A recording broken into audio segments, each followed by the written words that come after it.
Vous allez me dire que ça tombe bien, puisque notre invité est un spécialiste de la radio. Il a même fait de longues études pour cela. Mais attention à la confusion, il ne s'agit pas de radiodiffusion avec du son comme ici, mais de radiologie avec des images. C'est dire si les rayons X et le rayonnement en général n'ont plus de secret pour lui.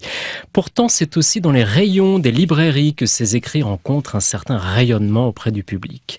Car parallèlement à sa capacité à analyser, à lire des images, c'est à l'écriture de mots qu'il se consacra peu à peu.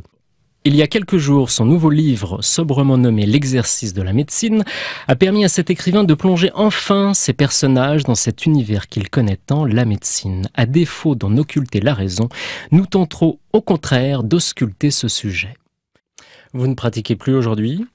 Alors c'est plus compliqué que cela. J'ai dû arrêter l'exercice de la médecine pour écrire l'exercice de la médecine, ce roman.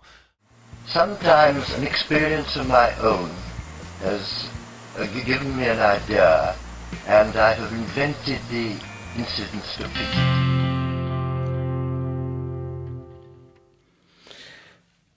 Vous étiez très concentré pendant ces extraits, ce montage d'Alexandre Lemierre. Oui, je vous ai noté plein de choses, ça ressemble à une ordonnance, forcément un petit peu.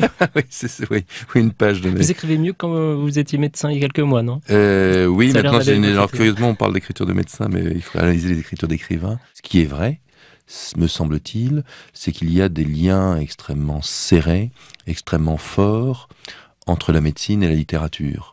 C'est qu'il y a sans doute chez ces écrivains, notamment chez Tchekhov, et en tout cas dans mon regard sur la littérature et sur la médecine, cette même façon d'être à la fois en empathie totale avec ces personnages, et en même temps avec une forme de distance. À l'âge de 20 ans, j'étais étudiant en médecine, en troisième année, et une jeune femme, curieusement qui s'appelait Veig, V-E-G-H, m'offre un livre, et elle me dit « Est-ce que tu as lu Le Monde d'hier ?» Et moi, je songe au journal Le Monde de la veille. Pourtant, déjà à l'époque, je rêvais d'être écrivain. Mais je lui dis « Non, je n'ai pas le temps de lire Le Monde, je suis étudiant en médecine, je prépare mon internat. » Elle pouffe, comme vous avez ri aujourd'hui, et à juste titre, et elle m'offre ce livre qui a été un véritable choc littéraire. Le Monde d'hier, pour moi, c'est vraiment un livre phare, à hauteur de Belle du Seigneur. Ce sont des grands livres, qui même à la fois a changé ma vision du monde, et en même temps dans lequel j'ai cru reconnaître ma propre vision. Et c'est cela un grand livre, c'est quand tout à coup on reconnaît un frère en littérature. Est-ce que c'est le passé qui éclaire le présent, on se pose la question, ou c'est plutôt le présent qui nous aide à mieux comprendre le passé ? Alors c'est une vraie question, c'est-à-dire que ce n'est pas seulement... je suis désolé. C'était la première vraie question de l'émission, il était temps, à 5 minutes de la fin. Excusez-moi, vous avez raison de vous moquer. Non, c'est une vraie question à laquelle je n'ai pas la réponse, c'est-à-dire qu'on pense... c'est une vraie question parce que la question est inverse d'habitude, est-ce que le passé sert à éclairer le présent ? Et vous avez raison, moi j'ai l'impression que dans ce cas de Léna, et peut-être dans nos cas à tous, c'est peut-être le présent qui sert à comprendre le passé. Et c'est essentiel, parce que ce qui nous semble incompréhensible, c'est plutôt le passé que le présent.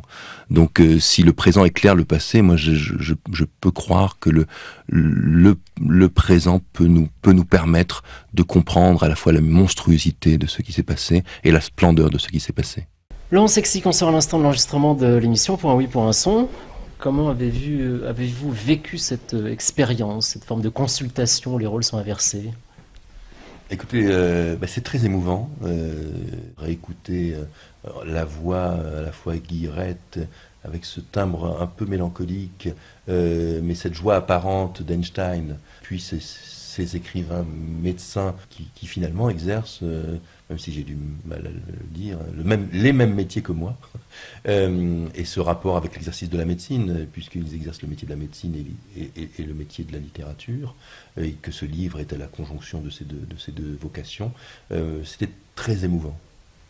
Il y a beaucoup de sujets, bien sûr, dans le livre. L'un des sujets abordés, c'est l'annonce d'une maladie aux patients. C'est au début, on retrouve ce thème à la fin du livre. Est-ce qu'il faut le dire? Est-ce qu'il faut un peu camoufler la vérité? Est-ce qu'il faut complètement l'annoncer?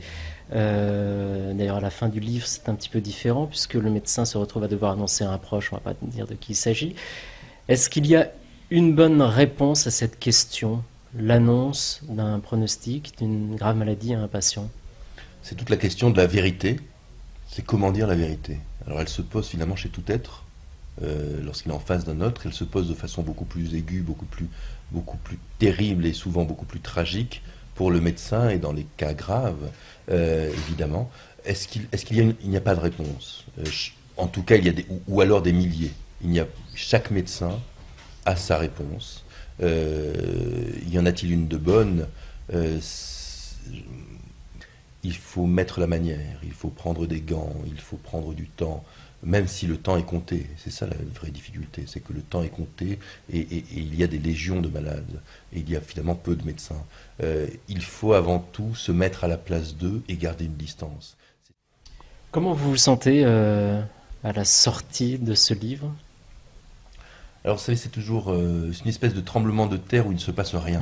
Parce que pour la plupart des gens, il ne se passe rien. Je vois bien autour de moi que on est content pour moi, mais Il vit tellement qu'il pourra presque y avoir une suite, on y pense, en le terminant. On se pose des questions en tout cas. non. On a la réponse. Non, en réalité, je pense que c'est la manière d'une plaisanterie. Évidemment que non, pour moi, mais surtout oui en même temps, parce que j'ai l'impression que chaque livre est la suite de l'autre. Et la suite de tous les autres. C'est-à-dire que l'exercice de la médecine est véritablement pour moi la suite des derniers jours de Stefan Zweig, puisqu'elle passe non loin de l'Autriche, puisqu'elle passe par Berlin, et la suite du cas Edward Einstein, puisqu'elle parle d'hôpitaux, puisqu'elle parle de la douleur d'un père, puisqu'elle parle de ses liens, et la suite de La légende des fils, mon roman précédent, puisqu'elle parle de la transmission et de la famille, comme est la suite de mon premier roman, Les mauvaises pensées, puisqu'elle traverse le siècle depuis un shtetl de Russie jusqu'à aujourd'hui. Et du coup, vous savez quelle sera la suite de l'exercice de la médecine? J'en ai une petite idée. On vous écoute. Si j'ai l'impression que si je dévoile mon idée, c'est pas par une quelconque, c'est que le livre sera écrit, le livre ne sera plus à écrire. Il reste pour moi ce genre d'aventure-là, solitaire, où l'on doit créer un monde. Merci beaucoup. Merci à vous.